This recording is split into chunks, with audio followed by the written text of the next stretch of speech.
Les sushis font presque toujours l'unanimité.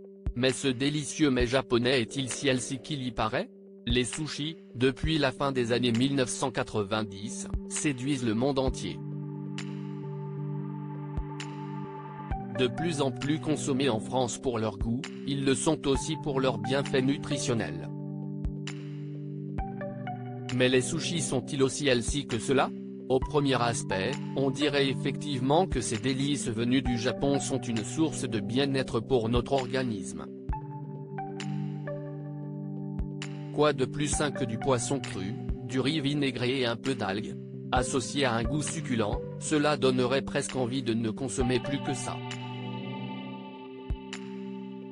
Mais ça, si est en apparence, car il y a bien quelque chose dans ces sushis qui rebute totalement les nutritionnistes. Nos camarades de France Info ont ainsi pris l'exemple d'un menu standard composé de sushis, de maki, de sashimi, d'une salade de choux et d'une portion de riz.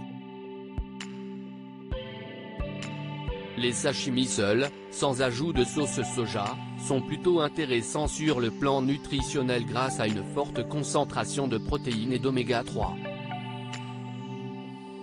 Le Dr Diana Kadouche, nutritionniste chez Allo Docteur, fait aussi part de l'intérêt des makis, qui sont faits de riz mais en plus petite quantité. En revanche, les sushis en contiennent une part bien plus importante. Et si est bien dans le riz vinaigré que se trouve le problème qui fait hurler les nutritionnistes? Vous reprendrez bien un peu de sucre? En effet, ce que l'on ne peut voir à l'œil nu sur ce plateau de sushi, d'apparence healthy, si est le sucre. Car pour que ce riz vinaigré soit si collant, si est qu'il est composé de vinaigre mais aussi de beaucoup de sucre. Ainsi, on apprend que dans un bol de riz, il y a 2 cuillères à soupe de sucre, donc jusqu'à 6 morceaux de sucre ajoutés. Il faudrait donc éviter de commander ce riz lorsqu'on s'offre un plateau de sushi, qui est déjà bien suffisant. Idem pour la salade de choux. Elle aussi est extrêmement vinaigrée et sucrée et, chez certains, pour que la sauce soit encore meilleure, il y est ajouté une bonne dose de mayonnaise. Le menu sushi comporte aussi des sauces soja salées et sucrées. Un autre apport de sucre dont il faut se méfier, selon la médecin.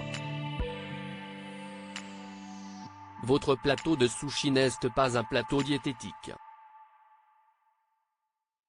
Si est un plateau avec des valeurs nutritionnelles qui se défendent, fait savoir Dr Diana Kadouche. Ces menus sont ainsi riches en poissons, ce qui est bien, mais pauvres en légumes, et victimes d'un trop plein de sucre. Alors si vous misiez sur un plateau de sushi pour perdre du poids, ce n'est probablement pas la meilleure idée. Enfin, côté santé, pour éviter l'exposition aux métaux lourds que l'on peut retrouver dans les grands poissons gras comme le thon, l'ANS préconise aussi de ne pas manger plus de 2 fois par semaine ce genre de poisson, apprend-on.